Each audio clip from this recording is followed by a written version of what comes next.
لا حول ولا قوة إلا بالله العلي العظيم. أعوذ بالله من الشيطان اللعين الرجيم. بسم الله الرحمن الرحيم. الحمد لله رب العالمين. الصلاة والسلام على رسوله الكريم سيدنا ونبينا وشفيع المذنبين أبي القاسم محمد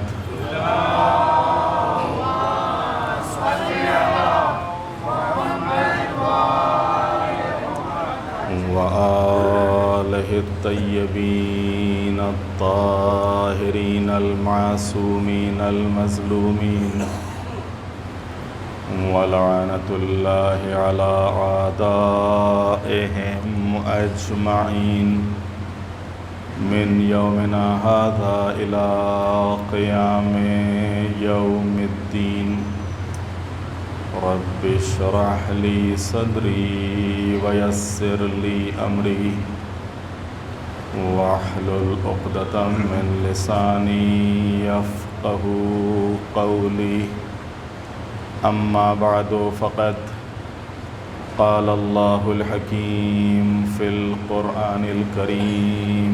بسم الله الرحمن الرحيم.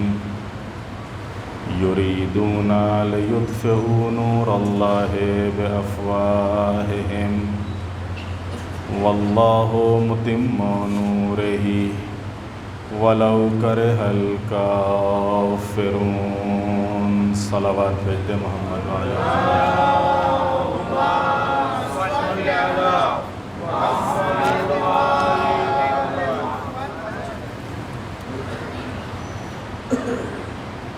رمضان المبارک 1446 ہجری کا ایک عشرہ تمام ہوا اور آج سے یہ دوسرا عشرہ شروع ہوا. شب 11 ماہ مبارک رمضان اور 11ویں مجلس.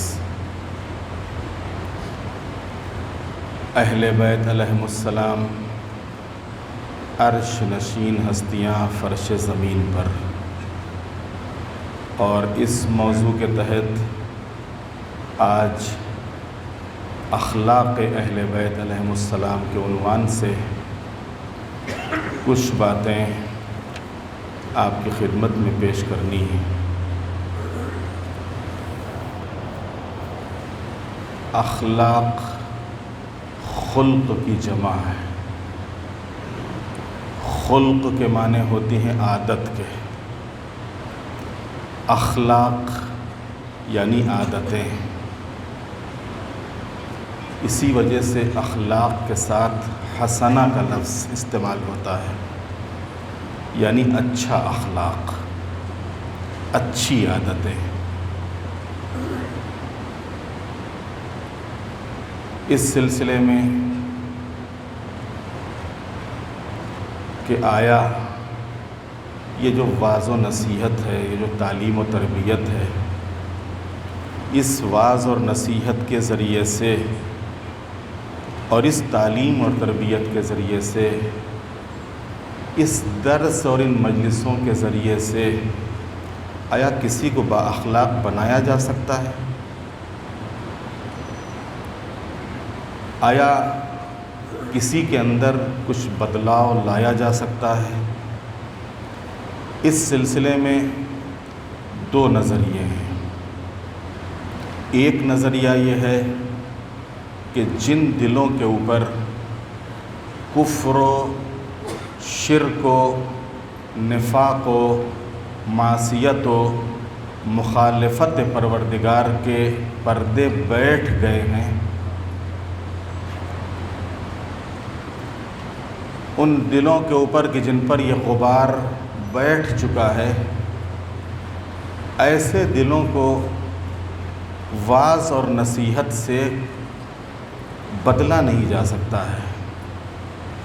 ان کے اوپر اس وعظ اور اس تبلیغ اور اس نصیحت کا کوئی اثر ہونے والا نہیں، اور ایسے لوگوں کی تبلیغ، ایسے لوگوں کو وعظ، ایسے لوگوں کو نصیحت ایسے ہی ہے جیسے بنجر زمین پر دانہ ڈالنا، کہ جس طریقے سے بنجر زمین پر اگر دانہ ڈالا جائے تو دانہ اگتا نہیں ہے بلکہ خراب ہو جاتا ہے۔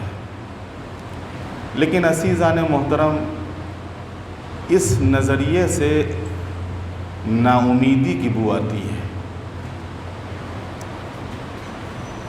قنوطیت کی بو آتی ہے۔ اسی کے مقابلے میں جو دوسرا نظریہ ہے کہ نہیں، تعلیم اور تربیت اور وعظ اور نصیحت کا بہرحال اثر ہے، اور اس تعلیم اور تربیت کے ذریعے سے، اس وعظ اور نصیحت کے ذریعے سے، اس درس اور ان مجلسوں کے ذریعے سے کسی فرد کو بدلا جا سکتا ہے، کسی خاندان میں بدلاؤ لایا جا سکتا ہے، کسی سماج میں انقلاب پیدا کیا جا سکتا ہے۔ اور اس نظریے کے افراد کی دلیل یہ ہے کہ اگر وعظ اور نصیحت کا اثر نہ ہوتا تو اللہ تعالیٰ نہایت ہی بہکی ہوئی اور بھٹکی ہوئی قوموں کو راستہ دکھانے کے لیے انبیاء کو نہ بھیجتا۔ ان انبیاء کا آنا اور نہایت ہی بہکی ہوئی اور بھٹکی ہوئی قوموں کا، اگرچہ پوری قوم نہیں لیکن کچھ ہی لوگ، ان کا راستے پر آنا، ان کا ہدایت پانا، یہ خود اس بات کی دلیل ہے کہ وعظ اور نصیحت کا اثر ہے،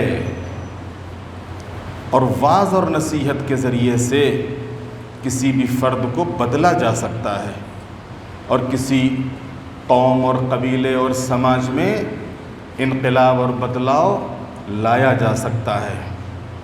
اور پیغمبر ختمی مرتبت حبیب خدا احمد مجتبیٰ حضرت محمد مصطفیٰ صلی اللہ علیہ وآلہ وسلم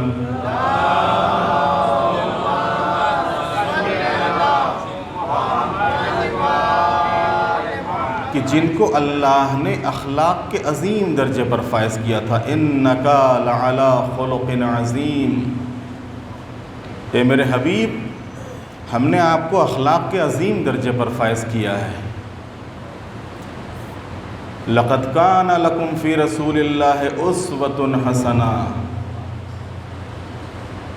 پیغمبر کا اخلاق لوگوں کے لیے نمونہ ہے، خود پیغمبر کی ذات لوگوں کے لیے مثال ہے، اور پیغمبر ختمی مرتبت نے اپنے اخلاق اور کردار سے نہ صرف مکہ، نہ صرف مدینہ، اور نہ صرف اس وقت کا عرب، بلکہ پیغمبر کی صحیح تعلیمات کی وجہ سے آج بھی بھٹکا ہوا انسان راستہ بھٹکے ہوئے انسان کو راستہ مل رہا ہے، وہ ہدایت پا رہا ہے۔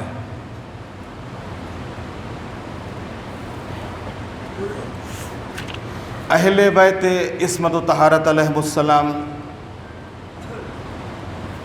مقام عصمت کی وجہ سے تمام اخلاقی کمالات اور باطنی حسنات یعنی نیکیاں، اچھائیاں، خوبیاں، صفتیں اور ملکوتی اور روحانی حالات سے مزین تھے، سجے ہوئے تھے، آراستہ تھے۔ یعنی اہل بیت علیہ السلام کی ذوات مقدسہ وہ ذوات مقدسہ ہیں کہ جن کے اندر جتنے بھی اخلاقی کمالات آپ سوچ سکتے ہو، یہ سارے اخلاقی کمالات اہل بیت کے یہاں پائے جاتے تھے، چاہے وہ ظاہری اخلاق ہوں یا باطنی اخلاق ہوں، روحانی اور معنوی اخلاق ہوں، ان تمام اخلاق و کردار سے اہل بیت علیہ السلام مزین تھے، اور ہر طرح کی اخلاقی برائی کہ جس سے بھی آپ سوچ سکتے ہو، چھوٹی سے لے کے بڑی سے بڑی تک، ہر قسم کی اخلاقی برائی سے اہل بیت علیہ السلام پاک تھے، اور انہوں نے اپنے کو ہر چھوٹی بڑی اخلاقی برائی سے پاک رکھا، دور رکھا۔ اہل بیت علیہ السلام میں تمام کمالات جمع ہیں، اور ہر طرح کے عیب اور نقص سے، نقص یعنی کمی، ہر طریقے کے عیب اور نقص سے پاک و پاکیزہ ہیں۔ اسی وجہ سے قیامت تک کے لیے آپ کو واجب الاطاعت قرار دیا گیا ہے۔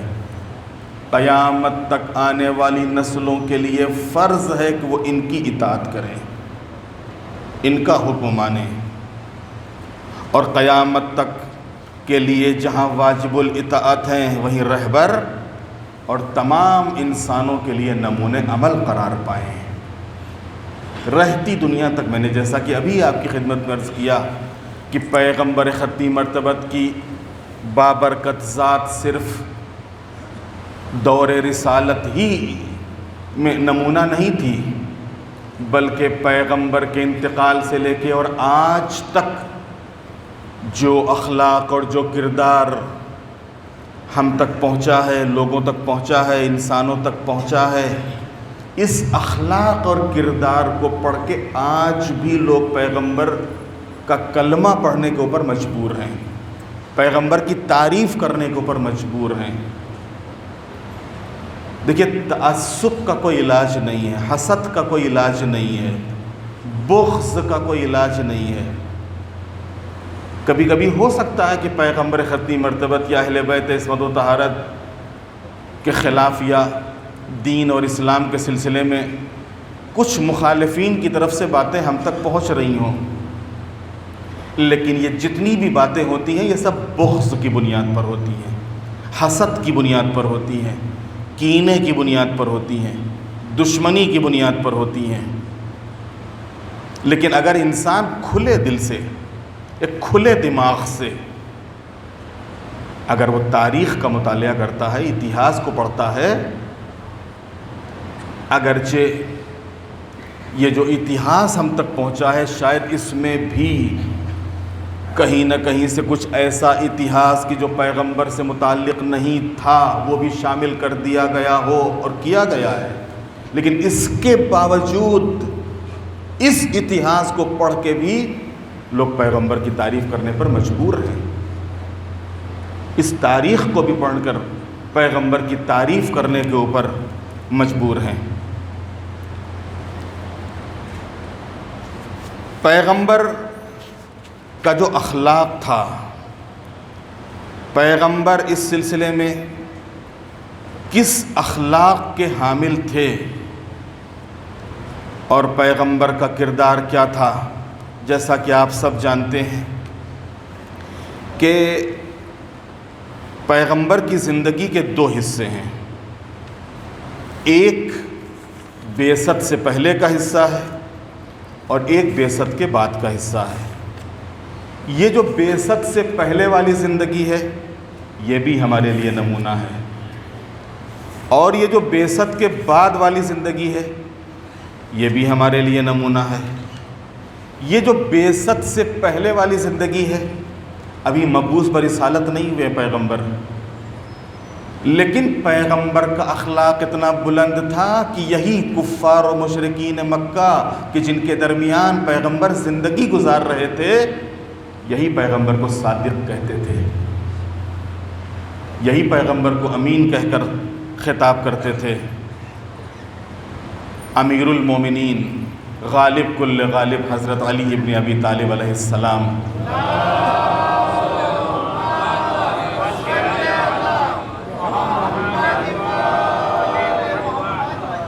پیغمبر اکرم کی توصیف کرتے ہوئے فرماتے ہیں پیغمبر اکرم کی تعریف کرتے ہوئے فرماتے ہیں آپ سب سے زیادہ سخی،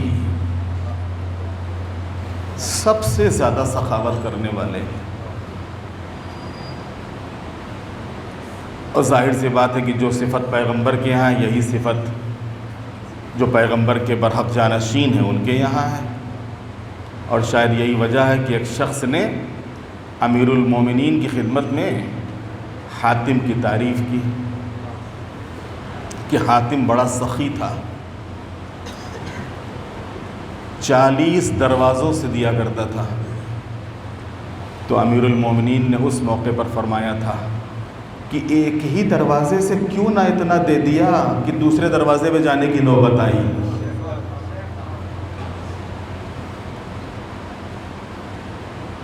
تو یہ اخلاق اہل بیت ہے. پیغمبر سب سے زیادہ سخی، سب سے زیادہ وسیع الصدر.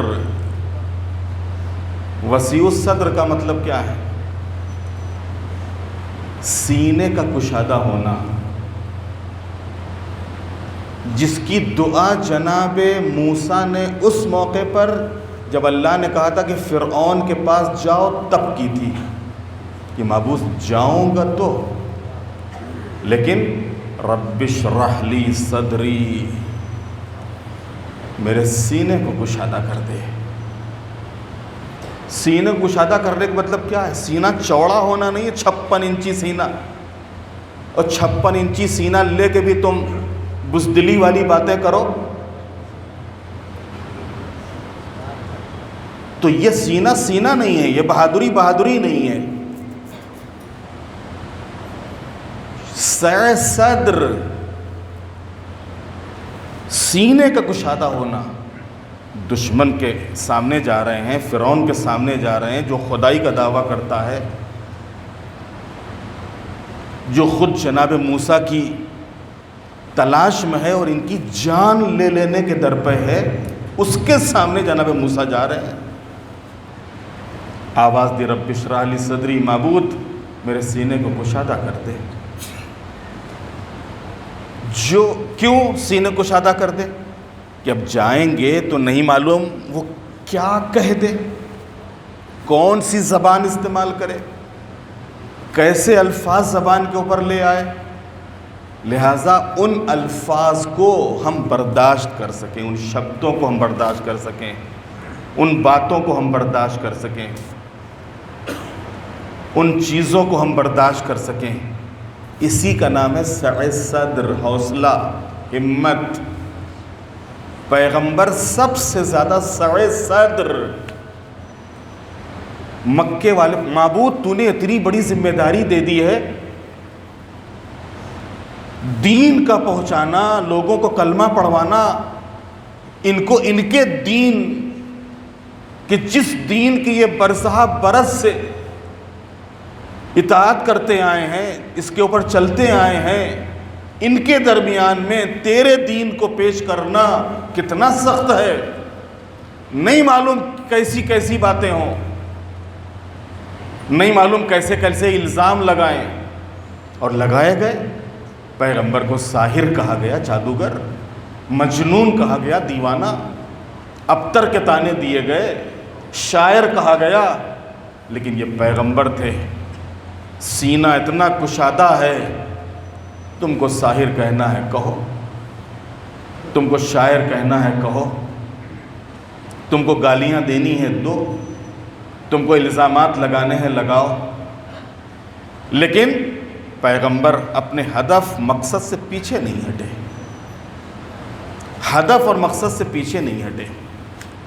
تو یہ پیغمبر کا اخلاق تھا کہ پیغمبر سب سے زیادہ وسیع الصدر، سب سے زیادہ صادق اللہجہ، سچ بولنے والے، اور سب سے زیادہ نرم دل، سب سے بہتر معاشرت رکھنے والے. ایک دوسرے کے ساتھ ملنا جلنا، سلام کلام، اٹھنا بیٹھنا، سب سے زیادہ معاشرت رکھنے والے. انسان پہلی مرتبہ میں جب پیغمبر کو دیکھتا تھا تو ہیبت زدہ ہو جاتا تھا. اس کے اوپر پیغمبر کی جو شخصیت تھی،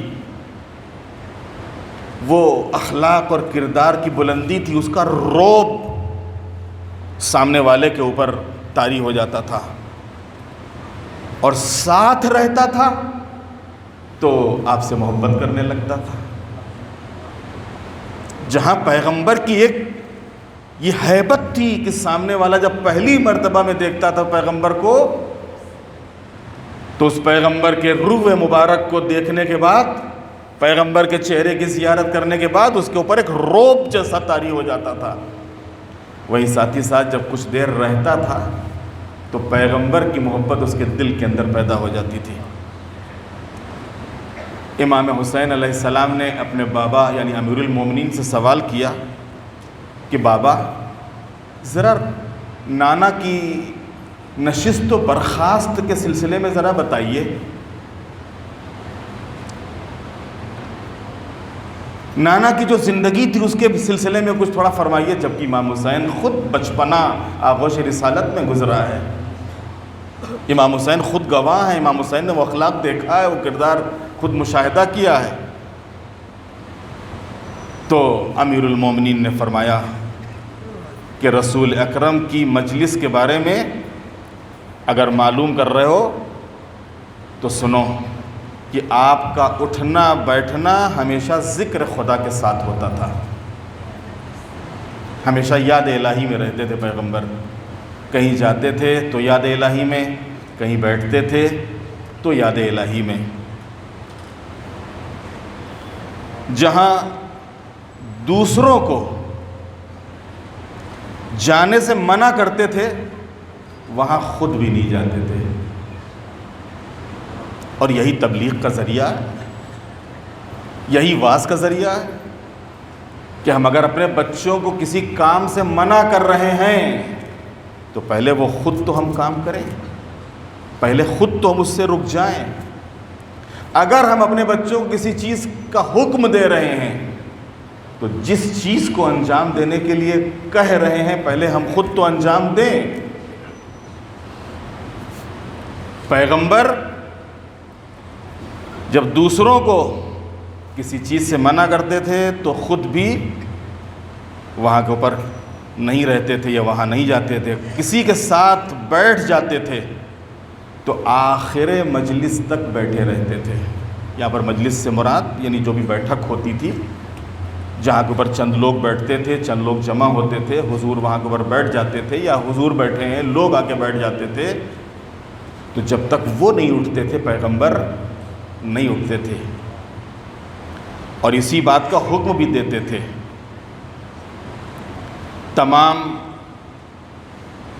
ساتھ میں اٹھنے بیٹھنے والوں کو ان کا حق دیتے تھے. ظاہر سی بات ہے کہ دیکھیے جتنے ہمارے ساتھ ہیں ان کا بھی ایک حق ہے. یہ جو اٹھنے بیٹھنے والے ہیں، چلنے پھرنے والے ہیں، ہمارے ساتھ رہنے والے ہیں، یہ دوست احباب ہیں، ان کا بھی ایک حق ہے. تو ان کا حق دیتے تھے اور کسی کو یہ احساس نہیں ہونے دیتے تھے کہ دوسرے کا مرتبہ اس سے زیادہ ہے. جو بھی ساتھ میں ہوتے تھے کسی کو یہ نہیں محسوس ہونے پاتا تھا کہ ان کی زیادہ رسپیکٹ کر رہے ہیں، ان کی کم رسپیکٹ کر رہے ہیں، ان کا زیادہ احترام کر رہے ہیں، ان کا کم احترام کر رہے ہیں. کسی کو یہ محسوس نہیں ہونے دیتے تھے اور سب کے ساتھ ایک جیسا برابر کا سلوک اور برابر کا برتاؤ کرتے تھے. کسی کی ضرورت میں اس کے ساتھ اٹھتے تھے یا بیٹھتے تھے تو جب تک وہ خود نہ چلا جائے آپ الگ نہیں ہوتے تھے. اگر کوئی شخص کسی حاجت کا سوال کرتا تھا تو اسے پورا کرتے تھے یا خوبصورتی کے ساتھ سمجھا دیتے تھے. بہت آرام سے اطمینان سے اسے سمجھا دیتے تھے اور کشادہ روئی اور اخلاق میں تمام لوگوں کو حصہ دیتے تھے. یعنی کشادہ روئی یعنی خود چہرے کا حشاش بشاش ہونا، کھلا ہوا ہونا، اور اس کھلے ہوئے چہرے کے ساتھ لوگوں کے ساتھ ملنا، تو ایسا نہیں کہ ان کے ساتھ تو کھلے ہوئے چہرے کے ساتھ ملے اور ان کے ساتھ غصے والے چہرے کے ساتھ ملے، ان کے ساتھ غصے والے چہرے سے ملے، دوسرا آ گیا اس کے ساتھ کھلے ہوئے چہرے سے ملے، نہیں، سب کے ساتھ آپ کھلے ہوئے چہرے سے ملتے تھے، کشادہ روئی سے پیش آتے تھے۔ آپ کی حیثیت لوگوں کے درمیان میں ایک باپ کی حیثیت ہوتی تھی، کہ جس طریقے سے بچوں کے درمیان میں باپ ہوتا ہے،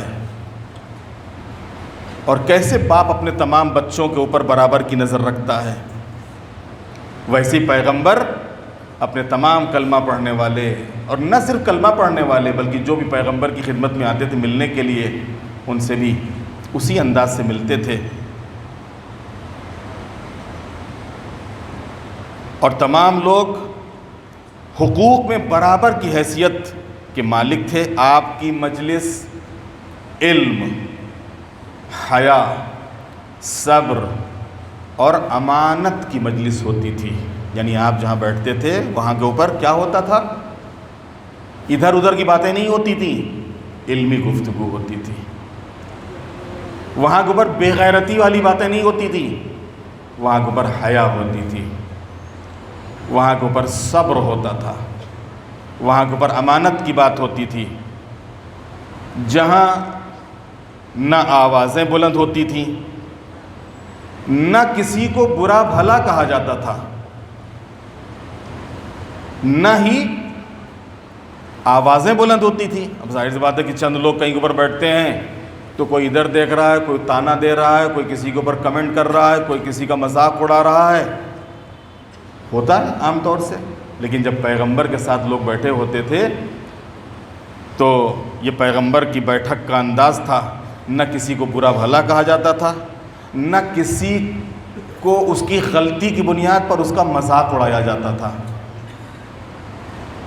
نہ اس کی غلطی کی بنیاد پر اس کا مذاق اڑایا جاتا تھا، سب برابر کا درجہ رکھتے تھے، فضیلت صرف تقوی کی بنیاد پر تھی، سب متواضع افراد تھے، بزرگوں کا احترام ہوتا تھا، بچوں پر مہربانی ہوتی تھی، حاجت مندوں کو مقدم کیا جاتا تھا، اور مسافروں کا تحفظ کیا جاتا تھا۔ کوئی مسافر آ جاتا تھا پیغمبر کی خدمت میں تو اس کے لیے کھانے پینے اور لیٹنے اور بیٹھنے کا انتظام کیا جاتا تھا۔ میں نے پوچھا، امام حسین فرما رہے ہیں کہ میں نے پوچھا کس سے؟ امیر المومنین سے، کہ اٹھنے بیٹھنے والوں کے ساتھ آپ کا برتاؤ کیسا تھا؟ فرمایا کہ ہمیشہ کشادہ دل رہتے تھے، کشادہ دل۔ جہاں پر کشادہ دلی ہوتی ہے تو وہاں کے اوپر بخل نہیں ہوتا ہے، کنجوسی نہیں ہوتی ہے، کمی نہیں ہوتی ہے، اخلاق میں سہل۔ اب ایسا بھی نہیں ہوتا تھا کہ پیغمبر کا اخلاق لوگوں کو مشکل میں ڈال دے، نہیں، اب ایسا بھی نہیں ہونا چاہیے۔ کبھی کبھی ہمارا اخلاق لوگوں کو مشکل میں ڈال دیتا ہے، اور بیچارے پریشان ہو جاتے ہیں کہ نہیں، ایسا بھی اخلاق نہ ہو کہ سامنے والے کو مشکل میں ڈال دے، اور اتنا بھی انسان با اخلاق نہ بن جائے۔ بلکہ پیغمبر کا اخلاق سہل ہوتا تھا، آسان ہوتا تھا، لوگوں کے مزاج کے مطابق ہوتا تھا، لوگوں کی طبیعتوں کے مطابق ہوتا تھا، لوگوں کے اٹھنے بیٹھنے اور رہن سہن کے مطابق ہوتا تھا، لیکن اچھا ہوتا تھا۔ پیغمبر کا اخلاق میں آپ سہل، طبیعت میں نرم، نہ ترشرو نہ بدخلق، نہ بہت ترشرو، یعنی آپ کی جو گفتگو ہوتی تھی اس گفتگو کو سن کے کوئی بددل نہیں ہوتا تھا، اور نہ ہی آپ کے اخلاق سے کوئی متنفر ہوتا تھا، نہ حرف بد کہنے والے اور نہ عیب نکالنے والے۔ پیغمبر کی بز میں جو لوگ بیٹھتے تھے تو نہ تو کوئی غلط بات زبان کے اوپر کسی کے آتی تھی، اور نہ کسی کے عیب کو پیغمبر کی بزم میں ظاہر کیا جاتا تھا، نہ بے تکا مذاق کرنے والے۔ ہم 4 6 10 لوگ کہیں بیٹھ جاتے ہیں تو بیتوکے مذاق بھی شروع ہو جاتے ہیں، جس میں ایک دوسرے کا پاس و لحاظ نہیں رہتا، ایک دوسرے کی عزت نہیں رہتی، ایک دوسرے کا احترام نہیں رہتا ہے۔ بیتکا نہ بیتکا مذاق کرنے والے جس چیز کو نہیں چاہتے تھے اس سے چشم پوشی فرماتے تھے، اس سے الگ ہوتے تھے، منہ موڑ لیتے تھے۔ جو چیز ہم کو پسند نہیں ہے وہ ہمارے ساتھ ہونا ہی نہیں چاہیے، ہم وہاں جائیں گے ہی نہیں، وہ اپنے کو اپنے سے قریب کریں گے ہی نہیں۔ نہ مایوس ہوتے تھے اور نہ اظہار محبت فرماتے تھے۔ اس سلسلے میں 3 چیزوں کو اپنے سے الگ رکھتے تھے پیغمبر، 3 چیزوں کو اپنے سے الگ رکھتے تھے۔ بیجا بحث، بیٹھ گئے ہیں اب بحث کرنا ہے، چاہے وہ جیسی بحث ہو، الٹی سیدھی، صحیح غلط، فائدے والی بے فائدہ، بیجا بحث۔ رمضان المبارک ہے، اب رات کاٹنی ہے تو کیا کریں، کیسے کاٹیں، اور مطلب بیجا بحث کر رہے ہیں، جس بحث سے اپنا کوئی لینا ہی دینا نہیں۔ ایک دن پیغمبر بیت الشرف سے نکلے، بلکہ امیر المومنین کا واقعہ ہے، مسجد میں آئے، دیکھا کہ لوگ قضاء اور قدر کے بارے میں بحث کر رہے ہیں، قضاء اور قدر کے بارے میں۔ کبھی کبھی ہمارے ہاں بھی اور ہم جیسے افراد بھی اس بحث میں پڑ جاتے ہیں کہ یہ چیز تو بس لکھ دی گئی ہے اور لکھی ہوئی تھی تو ایسا ہو گیا، وہ جو مرا تو اس کا ٹائم آ گیا تھا، تو جب ٹائم آ گیا تو وہ زہر کھایا تو پھر کیا ہوا اور کیسے ہوا، اس نے پھانسی پہ اپنے کو لٹکا لیا، تو یہ تو وہاں لکھا جا چکا تھا، پھر جب لکھا جا چکا تھا تو پھر اس کو تو ایسے مرنا ہی تھا۔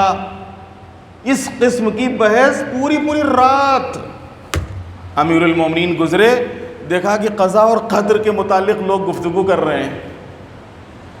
امیر المومنین نے فرمایا کہ اس قسم کی گفتگو سے نہ تمہارا کوئی فائدہ ہے نہ کوئی نقصان، اور اس قسم کی گفتگو سے نہ تم کو جنت ملنے والی ہے نہ جہنم سے تم بچنے والے ہو۔ ایسی گفتگو کرو کہ جس سے تم جنت میں جاؤ۔ اس میں تم کو کون سا ثواب ملنے والا ہے اس گفتگو میں؟ بیجا بحث۔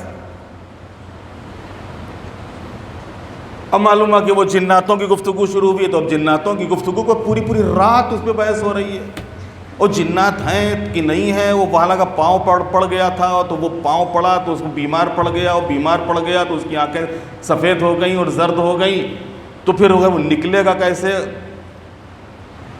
اور وہ آیا تھا کہ نہیں آیا تھا، جنات ہیں کہ نہیں ہیں، کیا ہے کیسے ہے، وغیرہ وغیرہ، بیجا بحث۔ پیغمبر کی بزم میں کبھی بھی بیجا گفتگو نہیں ہوتی تھی، نہ بیجا گفتگو کرنے والوں کو پیغمبر اور اہل بیت علیہ السلام پسند کرتے تھے۔ کہتے گفتگو ایسی کرو کہ جو تمہارے فائدے میں ہو، تم واجبات کے بارے میں معلوم کرو، مستحبات کے بارے میں معلوم کرو، حرام کے بارے میں معلوم کرو، اللہ نے تمہارے اوپر کیا کیا چیزیں حرام کی ہیں، کن کن چیزوں کو واجب کیا ہے، کن کن چیزوں کو مستحب کیا ہے، اللہ کن چیزوں سے راضی ہوتا ہے، کن چیزوں سے ناراض ہوتا ہے، اہل بیت علیہ السلام سے قربت کا ذریعہ کیا ہے، اہل بیت علیہ السلام سے کون سی چیزیں ہیں کہ جو دور کر دیتی ہیں، یہ سب گفتگو کرو۔ اس دنیا کے بارے میں غور کرو، اس دنیا کی خلقت کے بارے میں سوچو، یہ گفتگو تم کو کمال تک پہنچائے گی۔ اس گفتگو کے ذریعے سے تمہارے اندر روحانی اور معنوی کمال پیدا ہوگا۔ تو پیغمبر 3 چیزوں سے الگ رکھتے تھے، بیجا بحث، زیادہ گفتگو، پیغمبر بہت زیادہ نہیں بولتے تھے، جہاں پر بولنے والا ہوتا تھا وہاں پر بولتے تھے۔ بعض لوگ ہوتے ہیں کہ ہر بات میں لقمہ، ان کو بولنا ہو یا نہ بولنے کی جگہ وہ بھی بیچ میں بول دیتے ہیں۔ نہیں، جہاں کے اوپر تمہارا بولنے کا موقع ہو یا تم سے کوئی پوچھ رہا ہو وہاں پہ بولو۔ جب تم سے کوئی پوچھ ہی نہیں رہا ہے، پوچھ دوسرے سے رہا ہے، تو تم خاموش رہو، جس سے پوچھ رہا ہے اس کو جواب دینے دو۔ زیادہ گفتگو نہیں فرماتے تھے اور بے مقصد کلام نہیں کرتے تھے۔ جب بھی آپ بولتے تھے تو کسی نہ کسی مقصد سے بولتے تھے، کسی نہ کسی ہدف کے تحت بولتے تھے، اور 3 چیزوں سے لوگوں کے بارے میں پرہیز فرماتے تھے: نہ کسی کی مذمت اور سرزنش کرتے تھے، نہ کسی کے اسرار اس کے جو راز ہیں، نہ تو کسی کے رازوں کے بارے میں جستجو کرتے تھے، اور نہ امید و ثواب کے بغیر کسی موضوع میں گفتگو فرماتے تھے۔ 3 چیزیں۔ اول کیا تھا؟ نہ کسی کی مذمت اور نہ سرزنش۔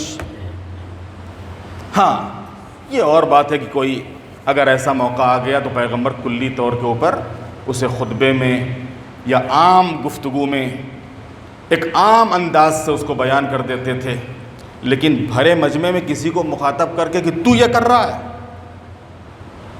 کیونکہ خود فرد کو ٹارگٹ کرنا یا فرد کو بھرے مجمع میں رسوا کرنا یہ اہل بیت کی سیرت کے خلاف ہے۔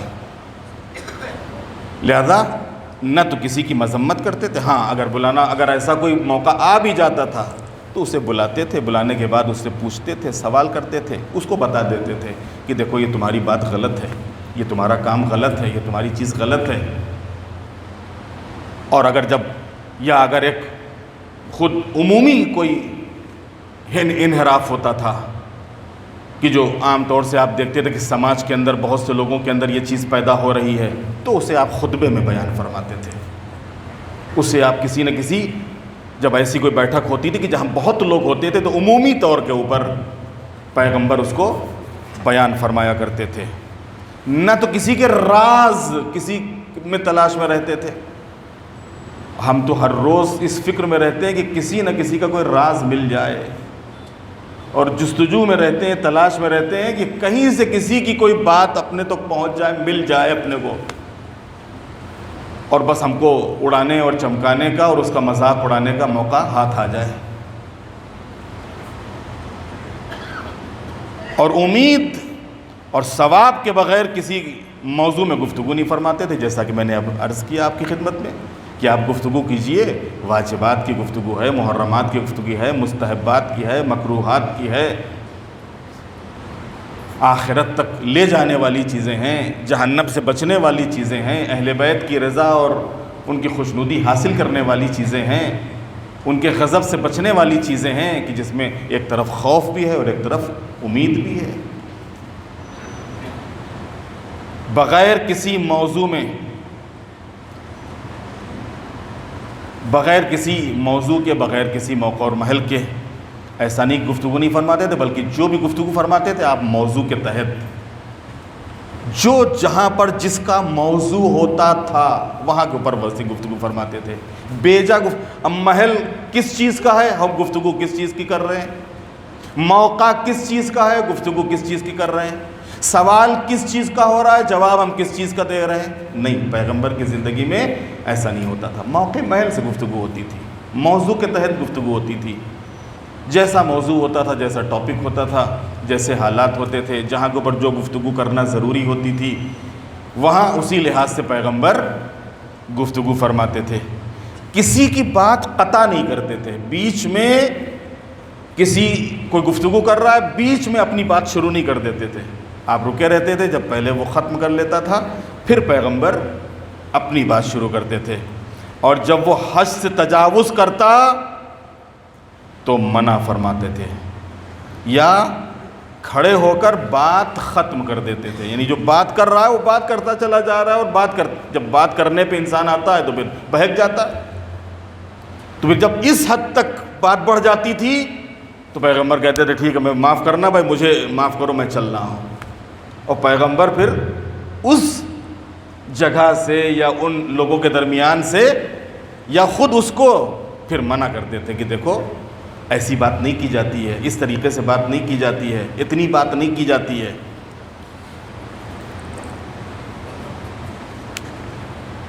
جہاں پیغمبر کا یہ اخلاق تھا، پیغمبر کا یہ کردار تھا، وہیں کیونکہ گفتگو اہل بیت پیغمبر کے عنوان سے ہو رہی ہے، لہذا آخر کے چند منٹ آپ کی خدمت میں کچھ 2-3 مثالیں خود اہل بیت پیغمبر کے اخلاق سے بھی پیش کر دوں. صلوات بھیج دیں محمد والے محمد پر.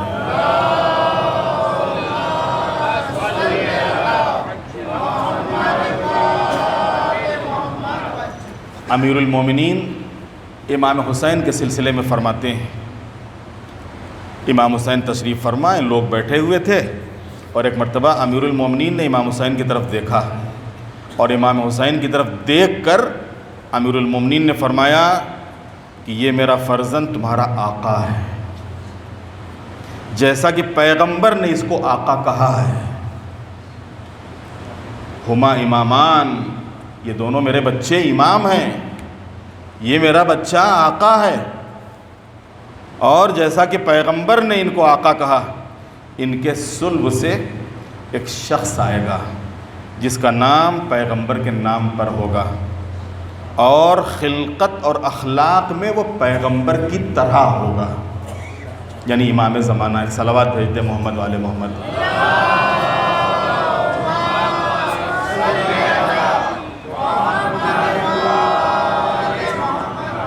چھٹے امام سے امام زمانہ کی سیرت کے بارے میں سوال ہوا کہ امام زمانہ کی سیرت کیا ہوگی، امام زمانہ کا اخلاق کیسا ہوگا. تو ہمارے چھٹے امام نے فرمایا کہ جو کچھ پیغمبر نے انجام دیا ہے وہ سب یہ میرا آخری فرزند آ کر انجام دے گا.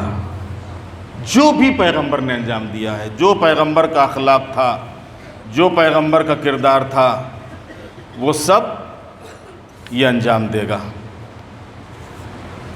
امام حسین اپنے پدر بزرگوار سے 8ویں امام حضرت امام علی رضا علیہ السلام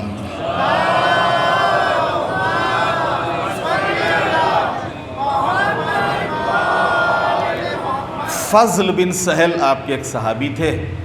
انہوں نے امام کو خط لکھا تھا تو امام نے ان کے خط کا جواب دیا. تو جب خط کا جواب دیا تو ان کے خط میں آپ نے یہ تحریر فرمایا. عیون اخبار رضا کی روایت ہے. اور آپ نے فرمایا کہ ائمہ علیہم السلام کے کردار میں، اہل بیت عصمت و طہارت کے کردار میں تقوی، عفت، صداقت، صلاح، جہاد، ادائے امانت، اور ادائے امانت چاہے صالح کی ہو یا فاسق کی ہو، یعنی چاہے نیک کی ہو یا بد کی ہو، سب کی امانتوں کو ادا کرنا، کافر کی ہو یا مومن کی ہو.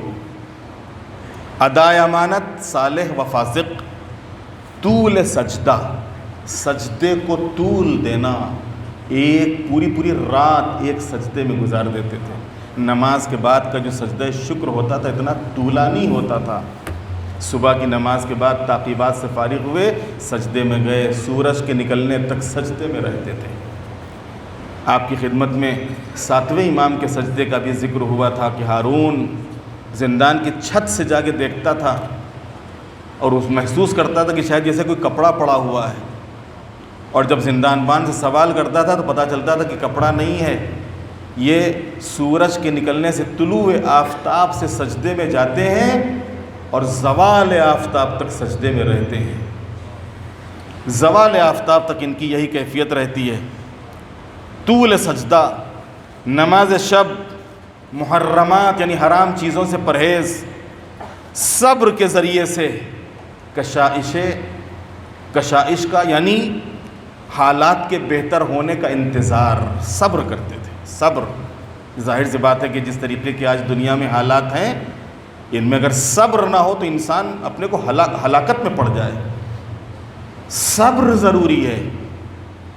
حسن معاشرت، لوگوں کے ساتھ اچھے سے پیش آنا، حسن سلوک ہمسایہ، اپنے پڑوسیوں کے ساتھ اچھا برتاؤ، اچھا سلوک، نیکیوں کو عام کرنا، اذیتوں کا روکنا، کشادہ روئی یعنی کھلے ہوئے چہرے کے ساتھ ملنا، لوگوں کو نصیحت کرنا اور مومنین پر مہربان ہونا، یہ پیغمبر کے اخلاق میں شامل ہے.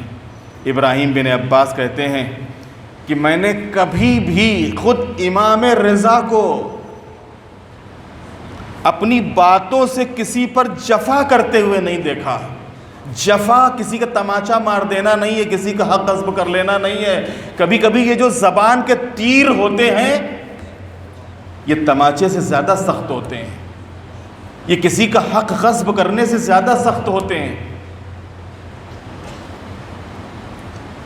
ابراہیم بن عباس کہتے ہیں کہ کبھی بھی میں نے امام رضا کو اپنی باتوں سے کسی پر جفا کرتے ہوئے نہیں دیکھا، اور کبھی بھی نہیں دیکھا کہ کسی کی بات ختم ہونے سے پہلے اس کی بات کو کاٹ دیں، کسی کی حاجت کو رد کرتے ہوئے نہیں دیکھا۔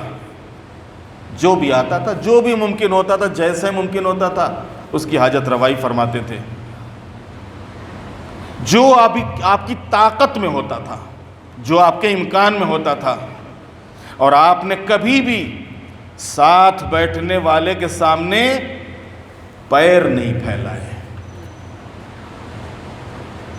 ہم تو نہ مہمان دیکھتے ہیں، نہ میزبان دیکھتے ہیں، نہ بزرگ دیکھتے ہیں، نہ خرد دیکھتے ہیں، نہ عالم دیکھتے ہیں، نہ جاہل دیکھتے ہیں، کسی کے سامنے بھی بیٹھ گئے پیر پھیلا کے آرام سے۔ امام رضا اگر کوئی ساتھ میں ان کے بیٹھا ہوتا تھا اس کے سامنے بھی کبھی بھی پیر نہیں پھیلاتے تھے۔ یہ امام رضا کا اخلاق تھا۔ کسی کے سامنے امام رضا پیر نہیں پھیلاتے تھے۔ کبھی بھی ساتھ اور کبھی بھی اپنے غلاموں اور خادموں کو نازیبا الفاظ نہیں کہتے تھے، جو الفاظ نہیں کہنا چاہیے۔ غلط الفاظ سے کبھی بھی غلاموں کو بھی یاد نہیں کرتے تھے، اور کبھی کو آپ کو تھوکتے ہوئے نہیں دیکھا گیا۔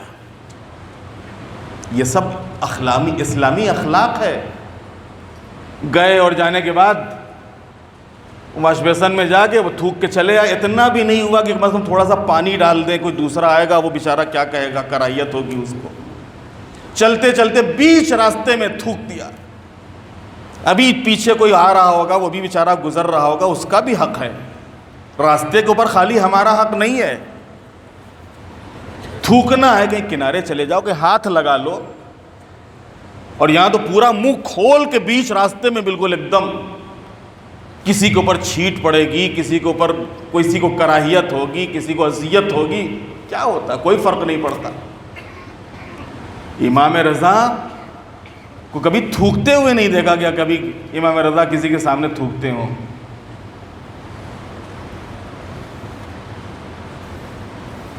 کبھی بھی قہقہا لگا کر آپ کو ہنستے ہوئے نہیں دیکھا۔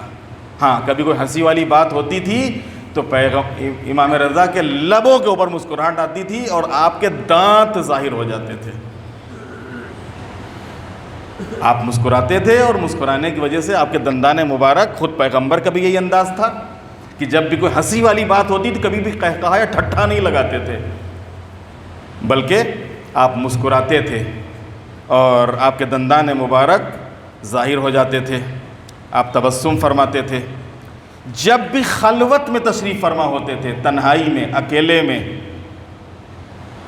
اور کھانے کا دسترخوان آپ کے سامنے بچھایا جاتا تھا تو غلاموں یہاں تک کہ محافظوں اور کارندوں کو بھی اپنے ساتھ بٹھا لیا کرتے تھے کہ آؤ آج کوئی نہیں، تم بیٹھو ہمارے ساتھ، آج کوئی مہمان نہیں ہے تو تم ہمارے ساتھ بیٹھو۔ بٹھا لیا کرتے تو کھانا کھلاتے تھے۔ آپ رات میں سوتے کم تھے تو کیا کرتے تھے؟ سوتے تو آج کل ہم بھی کم ہیں، لیکن نہ سو کے ہم کرتے کیا ہیں؟ اور امام کیا کرتے تھے؟ امام سوتے کم تھے اور رات میں عبادت زیادہ کرتے تھے۔ عبادت کے لیے جاگنے کے علاوہ، یعنی وہ راتوں کو جاگنا جو یاد الہی میں ہو، یاد الہی کے علاوہ راتوں کو جاگنا سخت کراہیت ہے، سختی کے ساتھ منع کیا گیا ہے۔ مگر ہاں یہ کہ کوئی ایسا کام، ایسی کوئی خدمت اور ایسی کوئی عبادت اکثر راتوں میں صبح تک بیدار رہتے تھے، بہت زیادہ روزہ رکھتے تھے۔ ہر مہینے کی پہلی، 15ویں اور آخری تاریخ، یہ 3 روزے امام رضا کے کبھی نہیں چھوٹتے تھے، رمضان مبارک کے علاوہ۔ ہر مہینے کی پہلی تاریخ کو روزہ ہوتے تھے، 15 تاریخ کو روزہ ہوتے تھے، اور جو آخری تاریخ ہوتی تھی اس میں روزہ رکھتے تھے۔ آپ زیادہ تر صدقہ اور نیک کام رات کی تاریکی میں انجام دیتے تھے۔ اگر کوئی شخص یہ سوچے کہ آپ جیسی فضیلت رکھنے والے کسی شخص کو دیکھا ہے تو اس کے اوپر یقین نہ کرنا۔ یہ خود کون بیان کر رہا ہے؟ ابراہیم بن عباس، جنہوں نے خود 8ویں امام سے یہ روایت کی ہے، وہ کہتے ہیں کہ امام اتنے بلند اخلاق کے حامل تھے کہ کوئی کہے کہ ہاں ہم نے بھی اپنے یہاں دیکھا ہے وہ فلاں صاحب بالکل وہی امام والا اخلاق ہے، بالکل جھوٹا ہے۔ وہ اخلاق، وہ کردار، وہ بلندی جو اہل بیت علیہم السلام کے ہاں تھی، اور یہی اخلاق اہل بیت تھا کہ جس کی بنیاد پر لوگ کھنچے ہوئے چلے آتے تھے۔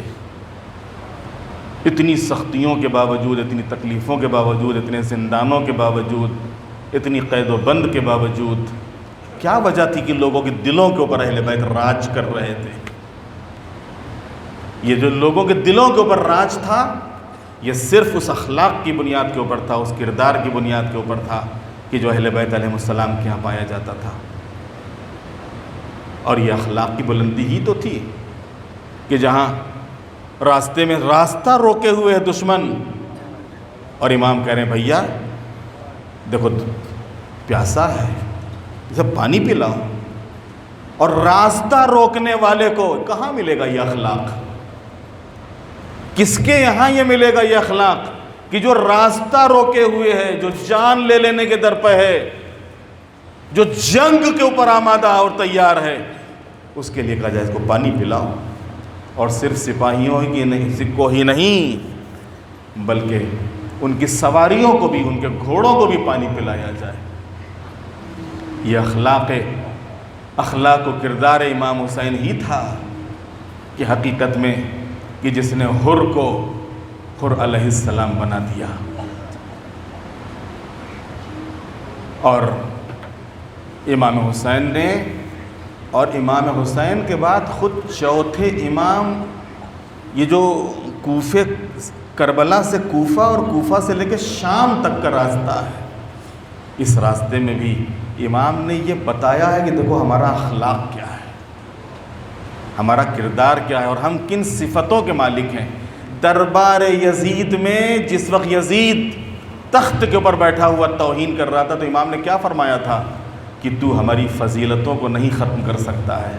اللہ نے ہمیں علم دیا ہے، اللہ نے ہمیں علم دیا ہے، اللہ نے ہمیں سخاوت دی ہے، اللہ نے ہمیں فصاحت دی ہے، اللہ نے ہمیں شجاعت دی ہے، اللہ نے ہمارے محبت کو لوگوں کے دلوں میں رکھا ہے، تو اسے ختم نہیں کر سکتا ہے۔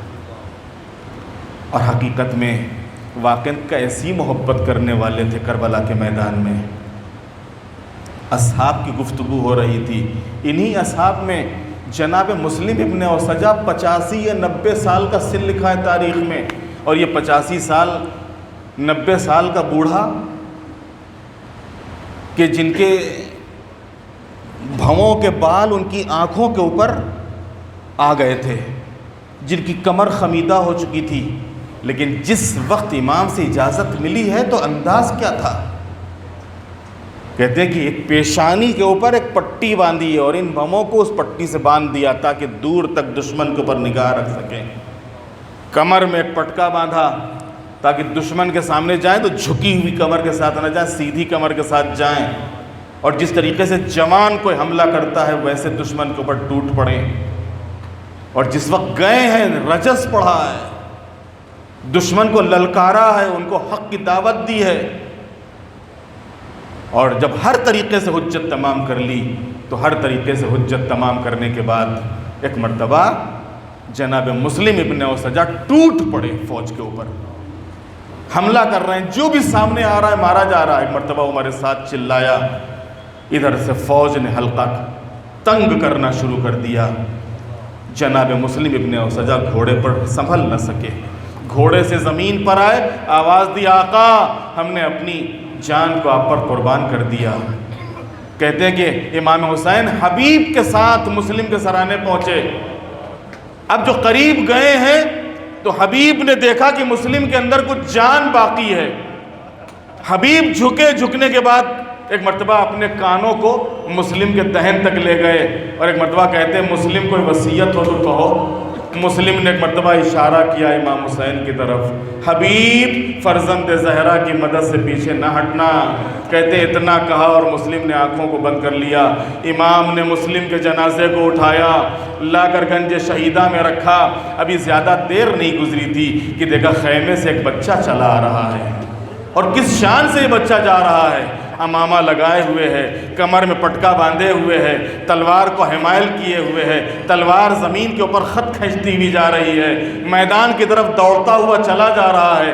جیسے امام کی نظر پڑی، امام نے فرمایا بھیا عباس دیکھو کس کا بچہ ہے، اسے روکو۔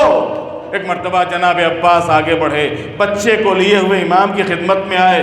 امام نے سوال کیا میرے لال کہاں کا ارادہ ہے؟ کہا میدان میں جا رہا ہوں۔ کس کے بیٹے ہو؟ مسلم کا بیٹا ہوں۔ ہمارے لاکھوں اور کروڑوں سلام کربلا کی ان ماؤں کے اوپر کہ ایک مرتبہ جیسے ہی امام نے فرمایا میرے لال تیری ماں کے لیے تیرے باپ کا غم کافی ہے، تو خیمے میں ماں کے پاس جا، ماں کو سنبھال۔ بس ایک مرتبہ یہ بچہ کہتا ہے آقا یہ امامہ میری ماں ہی نے تو باندھا ہے، یہ میری کٹ پٹکا کمر میں میری ماں ہی نے تو باندھا ہے۔ بس یہیں کے اوپر امام کی خدمت میں عرض کرنے کا دل چاہتا ہے کہ آقا مسلم کے بیٹے کو میدان میں جانے سے روک دیا، لیکن ابھی تھوڑی دیر نہ گزرے گی کہ آگے آگے جوان ہوگا، پیچھے پیچھے بوڑھا باپ ہوگا، اور جب میدان سے آواز آئے گی یا ابتا علیک منی السلام، بابا آپ کے اوپر ہمارا آخری سلام ہو، اس موقع پر کون ہوگا جو جوان کے لاشے کو اٹھائے؟ کبھی حسین اٹھائیں گے، کبھی رکھ دیں گے، اور جب جوان کا لاشا نہ اٹھے گا خیمے کا رخ کر کے آواز دیں گے اے بنی ہاشم کے بچوں آؤ، بوڑھے باپ کو سہارا دو۔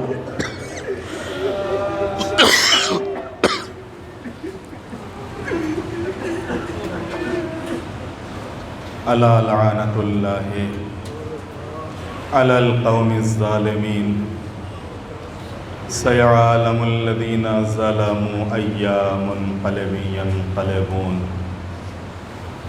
بحق الزہراء و ابیہا و بعالہا و بنیہا۔ بار الہ اس ذکر کو اپنی بارگاہ میں قبول فرما، ہمارے گناہوں کو معاف فرما، ہماری توفیقات میں اضافہ فرما، پرچم اسلام کو سربلند فرما، پرچم کفر و نفاق کو سرنگو فرما۔ معبود مظلوموں کی مدد فرما، ظالموں کا خاتمہ فرما، خاص کر کے سیریا میں جس طریقے کے حالات ہیں ان حالات میں وہاں کے مومنین کی، وہاں کے مظلوموں کی مدد نصرت اور حفاظت فرما۔ بار الہ جناب زینب اور جناب سکینہ کے روزوں کی حفاظت فرما۔ جو مومنین مریض ہیں خاص کر جن مومنین نے التماس سے دعا کہی، معبود ان سب مریضوں کو بحق بیمار کربلا شفا کامل اور عاجل عطا فرما۔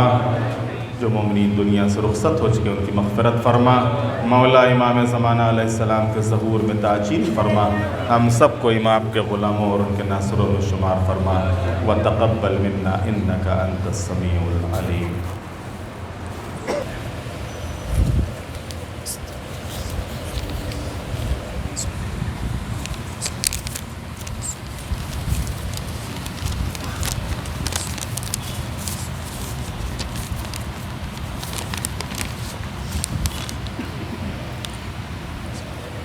فریق وقت سورہ فاتحہ مرحوم محمد تقی علی بھائی ہیمانی، علی بھائی امرشی بھائی ہیمانی، فاطمہ بانو جیوراج بھائی اساریہ، ممتاز باجی بنتے جعفر علی نورانی، حاجی سجاد حسین دوست محمد بھائی نایانی، حاجی دوست محمد قاسم علی نایانی، غلام عباس حسن علی دامانی، اکبر علی شیر محمد بھائی مسانی، حسین علی شیر محمد بھائی مسانی، فدا حسین شیر محمد بھائی مسانی، حاجی برکت علی حیدر علی ہریانی، برکت علی غلام حسین، غلام گل بانو بین مگن بھائی، شبیر علی علارق بھائی بدامی، حسینہ بانی